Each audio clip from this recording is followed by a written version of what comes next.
धन्यवाद आपकी प्रेम के लिए, धन्यवाद आपकी स्नेह आदर हम लोगों के प्रति पिता। तो हर तरह से तो मजबूत देना चाहता, परिपक्व बनाना चाहता और समझदार बनाना चाहता, इसीलिए प्रभु तेरी महिमा करते। धन्यवाद है, हर तरह से तू हमें सावधान करता है पिता, ताकि हम कहीं गिरे नहीं, बल्कि तेरी सच्चाई में स्थिर रहे, विश्वास में बढ़ते जाएं, सेवा को पूरा करते रहें और आत्मा को जीतते रहें। धन्यवाद देते प्रभु, तेरी महिमा करते यीशु नासरी के नाम से आमीन। ओके, तीसरा अध्याय पतरस के किताब में हम लोग हैं, पतरस का दूसरा पतरस की किताब में, और दूसरा पतरस का किताब 67-68 में लिखी गई। पतरस ने स्वयं लिखा, 3 अध्याय इसमें, और इस किताब के विषय प्रभु यीशु मसीह का सत्य ज्ञान। करेक्ट। अब हम लोग पहला अध्याय कवर कर चुके, दूसरा अध्याय भी कवर कर चुके हैं, तीसरा अध्याय अभी हम लोग है तीसरा अध्याय में, दूसरा पतरस के तीसरा अध्याय का 1 से 17 वचन में हम लोग यहाँ देख सकते हैं, प्रभु की प्रतिज्ञा को स्मरण करो, सत्य ज्ञान। ठीक है, कैसे हम उसकी प्रतिज्ञाओं को स्मरण करेंगे? उसने बहुत से ऐसे प्रतिज्ञा दिए हैं, हमें उन प्रतिज्ञाओं को कभी नहीं भूलना चाहिए। ठीक है, प्रतिज्ञा का मतलब समझ रहे हैं? तीसरा अध्याय वचन 1, हे प्रिय, अब मैं तुम्हें यह दूसरी पत्री लिखता हूँ और दोनों में शुद्धि दिलाकर तुम्हारे शुद्ध मन को उभारता हूँ। क्या बात, मस्त, तो अद्भुत बात है। ओके, पतरस की दोनों पत्रियों की लिखने का अभिप्राय यह था, पौष्टिक लिखिए। पतरस की दोनों पत्रियों को लिखने का अभिप्राय, पतरस की दोनों पत्रियों को लिखने का यह अभिप्राय था।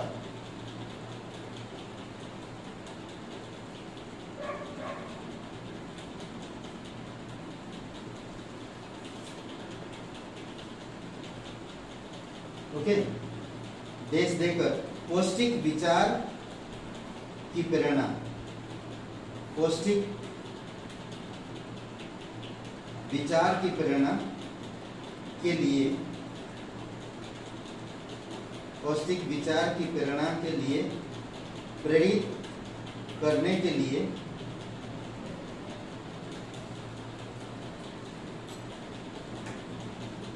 प्रेरित करने के लिए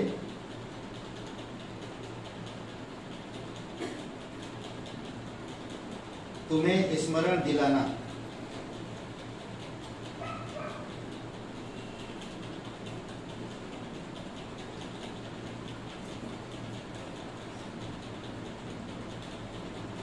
ठीक है, तुम्हें स्मरण दिलाना। पतरस ने अपने पाठकों को स्मरण करने को कहा। पतरस ने अपने पाठकों को स्मरण करने के लिए कहा।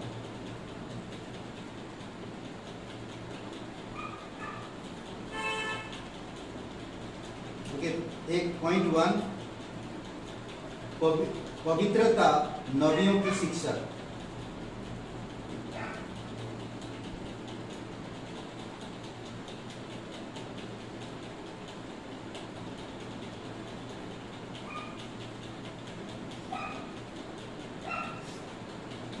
पॉइंट नंबर 2, प्रेरितों के द्वारा दी गई शिक्षा की आज्ञा। नबियों की शिक्षा, पवित्रता नबियों की शिक्षा।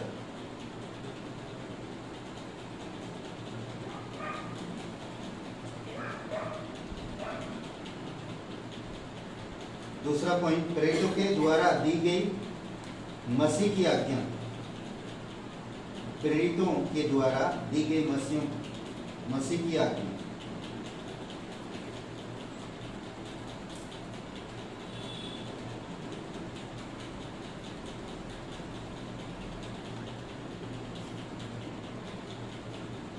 ठीक है।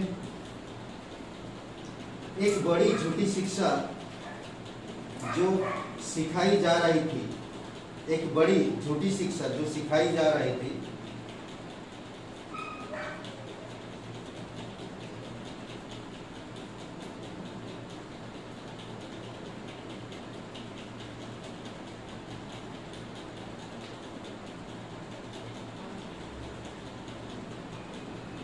क्या शिक्षा दे रहे हो? शिक्षा सिखाई जा रही थी कि वह यह थी कि मसीह न्याय करने सच ही फिर नहीं आ रहा है। कितना बड़ा झूठ।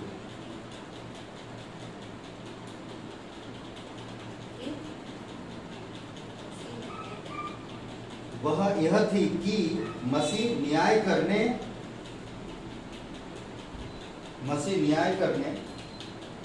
सच ही फिर नहीं आ रहा है।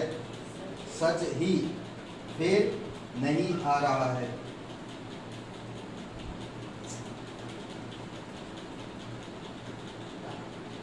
हाँ? इतना बड़ा झूठ ना। ओके, दूसरा 2 वचन और 3 वचन देखो। 2 वचन और 3 वचन कि तुम इन बातों को जो पवित्र भविष्यवक्ता ने पहले से कही है और प्रभु और उद्धारकर्ता की उस आज्ञा को स्मरण करो जो तुम्हारे प्रेरितों के द्वारा दी गई थी। करेक्ट, 2 पॉइंट मिला। और यह पहले जान लो कि अंतिम दिनों में हंसी ठट्टा करने वाले आएंगे जो अपनी ही अभिलाषाओं के अनुसार चलेंगे। वचन 4 में, और कहेंगे उसके आने की प्रतिज्ञा कहाँ गई, क्योंकि जब से बाप दादों से गई है, सब कुछ वैसा ही है जैसा सृष्टि के आरंभ से था। तो तुम्हारा प्रभु कहाँ है, क्यों नहीं आ रहा है, ऐसे कहेंगे। समझ रहे? फिर वचन 5 में कहता, वे तो जानबूझकर यह भूल गई हैं कि परमेश्वर के वचन के द्वारा से आकाश प्राचीन काल से वर्तमान है और पृथ्वी जल में से बनी और जल में स्थिर है। इन्हीं के द्वारा उस युग का जगत जल में डूबकर नाश हो गया, पर वर्तमान काल के आकाश और पृथ्वी उसी वचन के द्वारा इसीलिए रखे हैं कि जलाए जाए, और वह भक्तिहीन मनुष्य के न्याय और नाश होने के दिन तक ऐसे ही रहेगा। समझ गए? तो उस समय एक कहावत चल रही कि यीशु नहीं आए, तुम लोग फालतू में उसका इंतजार कर रहे हैं। हमारी बाप दादों से देखते आ रहे हैं, कभी ये दुनिया नष्ट हुआ है? कितने पीढ़ी बीत गई, कभी ये दुनिया नष्ट हुआ है? क्या बात कर रहे हो? हाँ, क्या बात कर रहे हो? ये फालतू बात है। साइंस को देखो कितना आगे चला गया, ऐसे लोग बात करें। स्पेस में लोग पहुंच गए, ये सारी चीजें बातें उठेगा तो कुछ नहीं होएगा नष्ट, बस कुछ नहीं होएगा, वैसे वैसे चलते जाएगा। हाँ, टेक्नोलॉजी बढ़ेगा, कहाँ से कहाँ लोग जा सकते हैं, हो सकता आपदाएं आएगा, कुछ नष्ट हो जाएगा, आधा धरती नाश हो जाएगा, हो सकता है, ऐसे बातें करेंगे। समझ रहे हैं? तो इतना बड़ा झूठ वो लोग बोलते थे उस समय। ओके, एक बड़ी झूठी शिक्षा जो सिखाई जा रही थी वह यह थी कि मसीह न्याय करने सच ही फिर नहीं आ रहा है। पतरस जो ये ठट्टा करने वाले झूठे शिक्षक कहते थे, लिखिए, पतरस जो ये ठट्टा करने वाले झूठे शिक्षक कहते थे,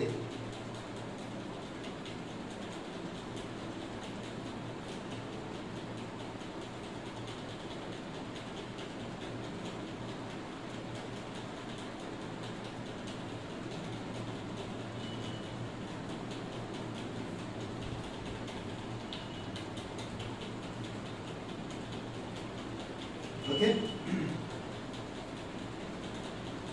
क्या लिखे? पतरस जो ये ठट्टा करने वाले झूठे शिक्षक कहते थे, उसे अस्वीकार करने के लिए उसे अस्वीकार करने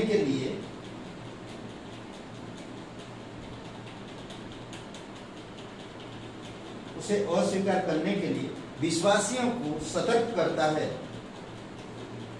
विश्वासियों को सतर्क कर रहा है।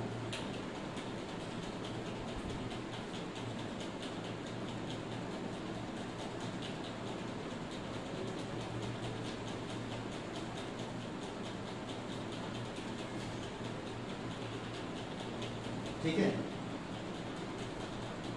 सतर्क कर रहा, क्योंकि ये सब भूल गए हैं। वचन 5 में देखिए, 5, वे तो जानबूझकर भूल गए हैं ना, जानबूझकर। विश्वासी लोग है ना, प्रभु में वचन पढ़ रहे हैं, बाइबल स्कूल लीडर है, प्रचारक है, ऐसे लोग हैं, भूल गए, जानबूझकर भूल गए। और लोगों को क्या, अरे प्रभु प्रभु कुछ नहीं आएगा, ऐसा फालतू का कब से हम लोग देख रहे हैं, बाप दादा से चलते आ रहा, यही होगा आने वाले समय, कुछ नहीं। जानबूझकर भूल गए, या वे जानबूझकर अनदेखा करते हैं, या वे जानबूझकर अनदेखा करते हैं। जो लोग मसीह की वापसी के सत्य पर संदेह करते थे,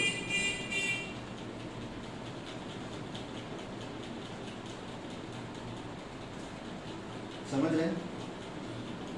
तो इसीलिए वचन 6 में कह रहा, उन्हीं के द्वारा उस युग का जगत जल में डूबकर नाश हो गया।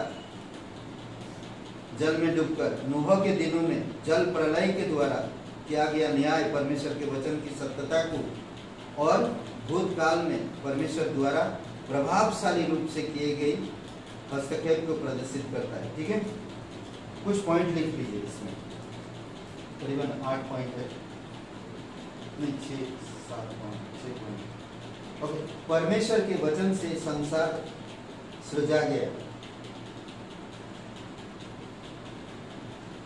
पहला पॉइंट, परमेश्वर के वचन से संसार सृजा गया।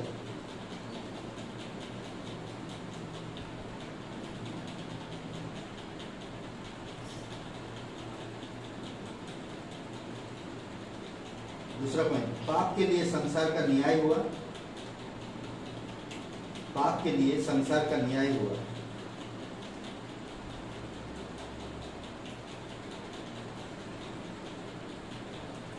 पाप के लिए संसार का न्याय हुआ और जल प्रलय के द्वारा नष्ट किया गया।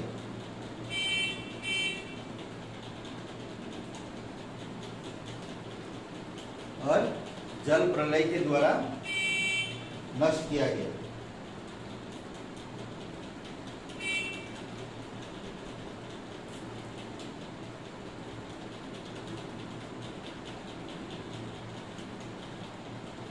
ओके,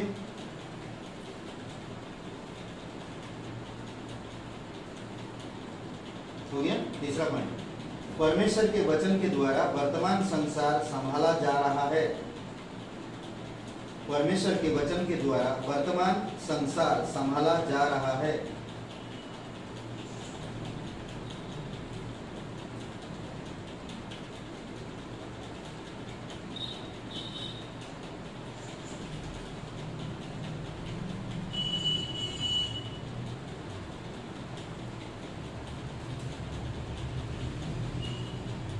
और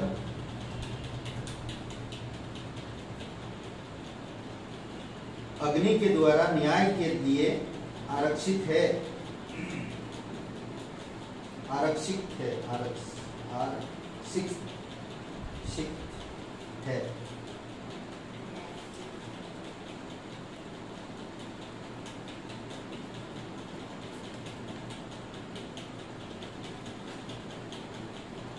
ओके, और अग्नि के द्वारा न्याय के लिए आरक्षित है। चौथा पॉइंट, परमेश्वर अपनी प्रतिज्ञाओं के विषय में विलंब नहीं करता।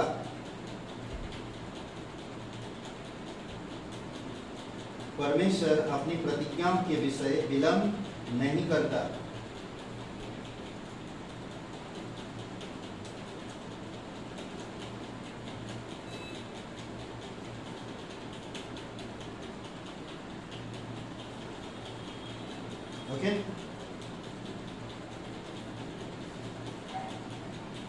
नहीं करता, पर चाहता है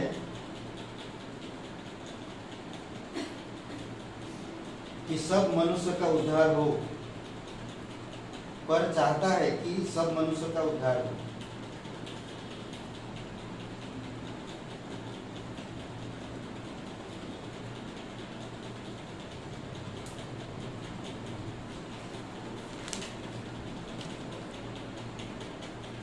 प्रभु का दिन रात के समय चोर के समान आएगा। हाँ, 5वां पॉइंट, प्रभु का दिन न्याय रात के समय चोर के समान आएगा। हाँ, न्याय में ब्रैकेट दे दो।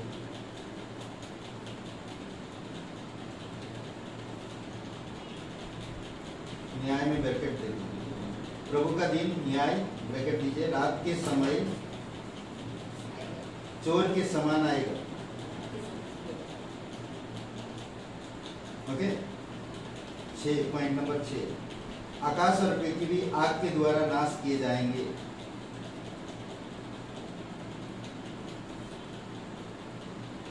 आकाश और पृथ्वी आग के समान, आग के द्वारा नाश किए जाएंगे। आकाश और पृथ्वी आग के द्वारा नाश किए जाएंगे। ठीक है, और एक मात्र हो गया। ओके, 8-9 वचन को पढ़ते हैं हम लोग। 8-9 वचन, इसमें थोड़ा सा मैं जोड़ना चाहता, तो आप लोग देख सकते हैं, लिखना लिख सकते हैं, नहीं लिखना कोई बात नहीं। ठीक है, 8-9 वचन में, हे प्रिय, यह एक बात तुमसे छिपी ना रहे कि प्रभु का यहाँ एक दिन 1000 वर्ष के बराबर और 1000 वर्ष एक दिन के बराबर है। प्रभु अपनी प्रतिज्ञा के विषय में देर नहीं करता, जैसे देर कितने लोग समझते हैं, पर तुम्हारे विषय में धीरज धरता है और नहीं चाहता कि कोई नाश हो, वरन यह कि सबको मन फिराने का अवसर मिले। यहाँ पर पतरस उन विश्वासियों से कहता है कि मसीह की वापसी में विलंब प्रतीत हो रहा है। ओके, उन विश्वासियों से कहता जो जल्दबाजी करते, जो धीरज नहीं धरते, जो परमेश्वर के कार्य को नहीं बढ़ाना चाहते, जो परमेश्वर के कार्य नहीं करना चाहते, समझ रहे, उन लोगों के लिए। तो इसमें 2 बातें। पहला, क्योंकि परमेश्वर समय को वैसा नहीं देखता जैसा हम देखते हैं। ठीक है, परमेश्वर समय को वैसा नहीं देखता जैसा हम देखते हैं। ओके, दूसरा, वह चाहता है कि अधिकाधिक लोग पश्चाताप करें, यानी कि उद्धार में आए। ठीक है, और वचन 10 हम लोग पढ़ते हैं। वचन 10 में, प्रभु का दिन चोर के नाई आ जाएगा। उस दिन आकाश बड़ी हड़हटा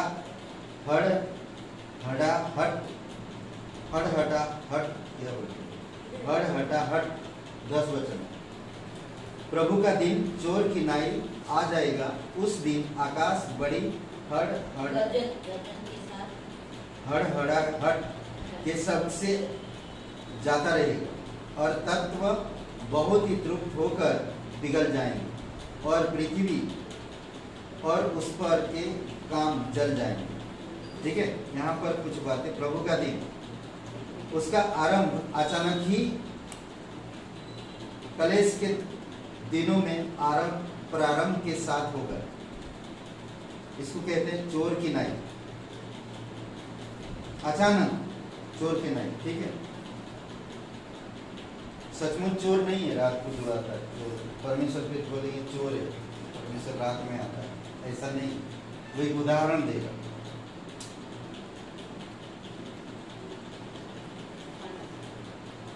ठीक है, ये पहला थिस्सलुनीके 5:2। और इसका अंत आकाश और पृथ्वी के नाश, प्रकाशित वाक्य 21:1।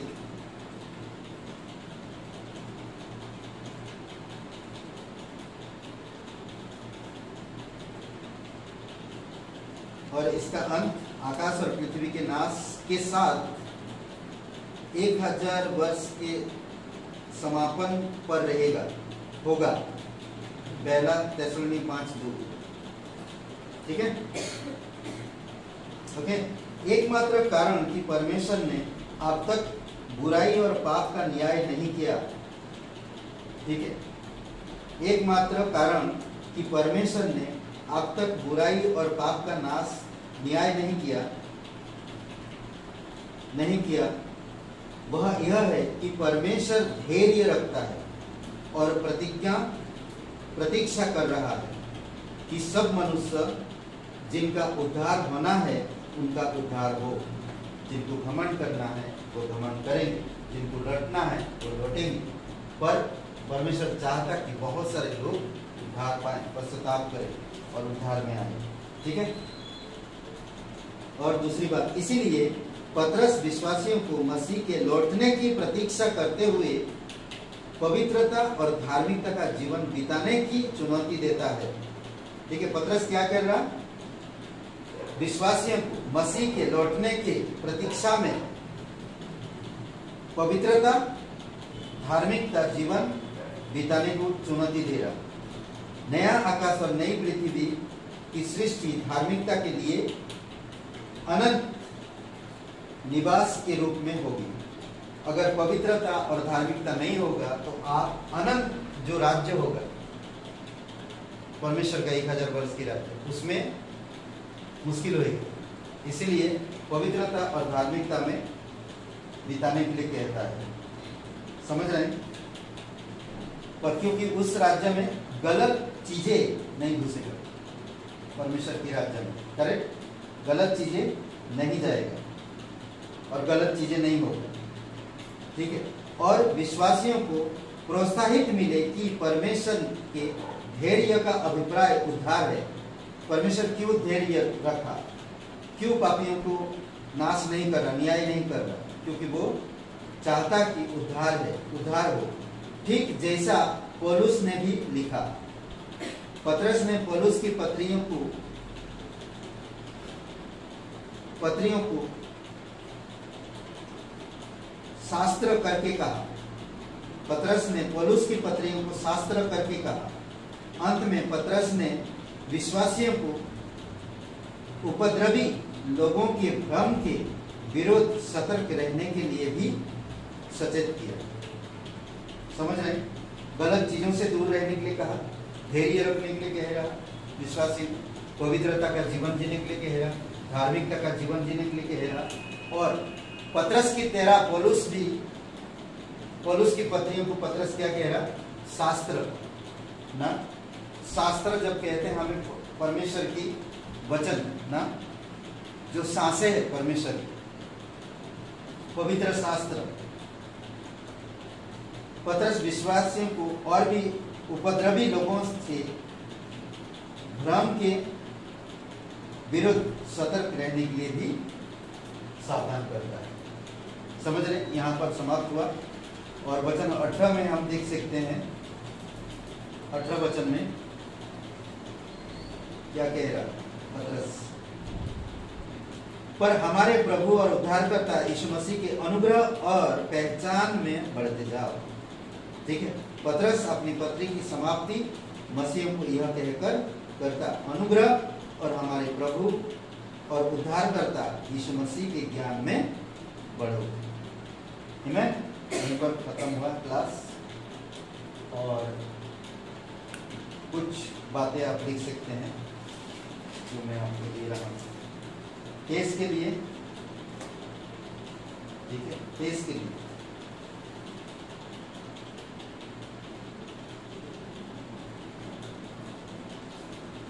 केस के लिए मुख्य अध्याय, सत्य में स्थिर हो,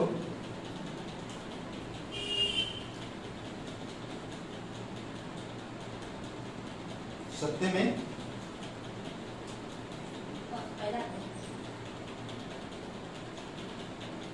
पहला अध्याय, सत्य में स्थिर हो। दूसरा, झूठे शिक्षकों का नाश करने वाला विधर्म, झूठे शिक्षकों का नाश करने वाला विधर्म।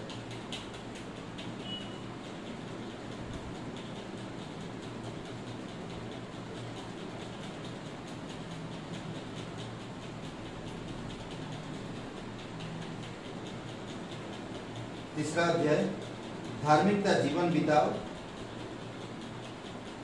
कमा धार्मिकता जीवन बिताओ, मसीह के फिर आने की प्रतीक्षा करो। मसीह का फिर आने की प्रतीक्षा करो, यही है आपका टेस्ट। ठीक है, और ये होमवर्क के लिए कुछ वचन लिख दीजिए, पढ़िए।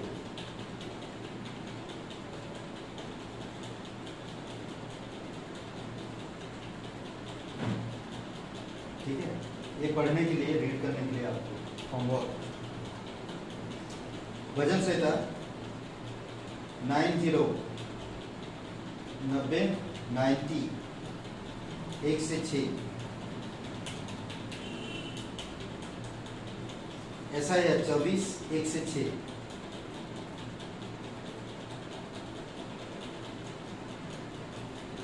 यशायाह 24 1 से 6, मीका 3 5 से 11, मीका 3 5 से 11, दूसरा तीमुथियुस 3 15 16, दूसरा तीमुथियुस 3 15 16। ओके, दूसरा तीमुथियुस 3 15 और 16। तीतुस 1 10 से 16, तीतुस 1 10 से 16, याकूब का तीसरा अध्याय 1, याकूब का तीसरा अध्याय 1, यहूदा पहला अध्याय 1 से 21,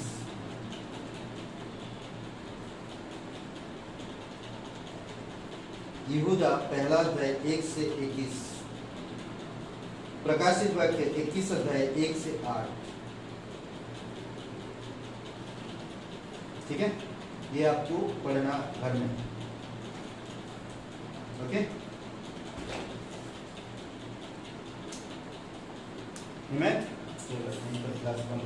पिता परमेश्वर, हम धन्यवाद देते, आपकी स्तुति महिमा करते हैं। जीवित और पराक्रमी परमेश्वर पिता, तेरी जय जयकार करते, तेरी महिमा करते, राजाओं का राजा, धन्यवाद देते। प्रत्येक स्टूडेंट को बुद्धि समझ के साथ अगुवाई करो, स्थिर रह सके, निर्णय ले सके, साहस के साथ सिद्धांतों में बढ़ सके, आज्ञाओं का पालन कर सके, विश्वास में मजबूत बने। धन्यवाद देते, यीशु मसीह के नाम से मांगते, आमीन।